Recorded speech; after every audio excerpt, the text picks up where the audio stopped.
Hi students, this is Miss Johnson with notes on how to use the Pythagorean Theorem. Today our sabbat is going to be solve and find the length of the hypotenuse. And that is a crazy word. Well, let's talk about what the Pythagorean Theorem is.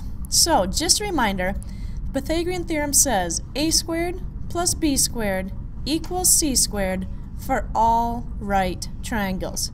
Does not work for isosceles, does not work for obtuse. It only works for right triangles. And if we have the Pythagorean Theorem, side A is always the shortest side, side B is the medium length side, and side C is the longest side.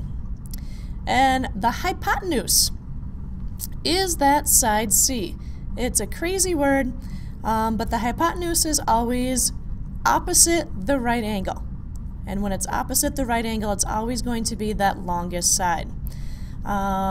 It is sometimes called, I shouldn't say sometimes, it's always called C for using the Pythagorean Theorem. And if you're trying to get somewhere, it's the shortest distance to get from one spot to another spot. So we're going to use the Pythagorean Theorem today to find the hypotenuse. So for example 1, if we have this triangle with sides 3, 4, and something.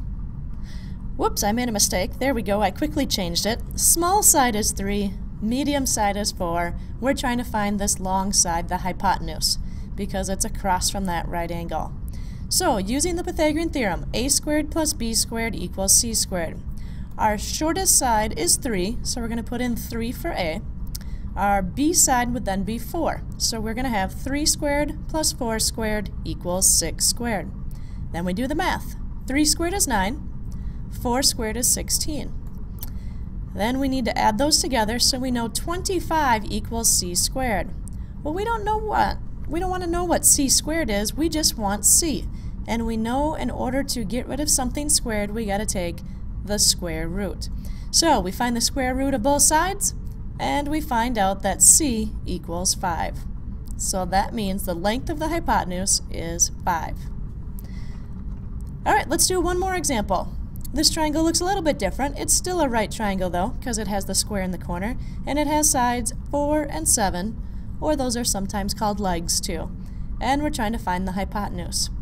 So we substitute in, our short side is 4, our medium side is 7, so that means that our longest side, we know it's going to be greater than 7. So 4 squared plus 7 squared, let's see, 4 squared is 16, 7 squared is 49, then we add them together to get 65 equals c squared.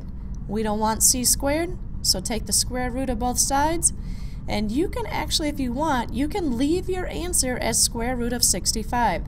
That would be the most accurate answer. Or you can round it, and if I round it to the 10th spot, it's about 8.1.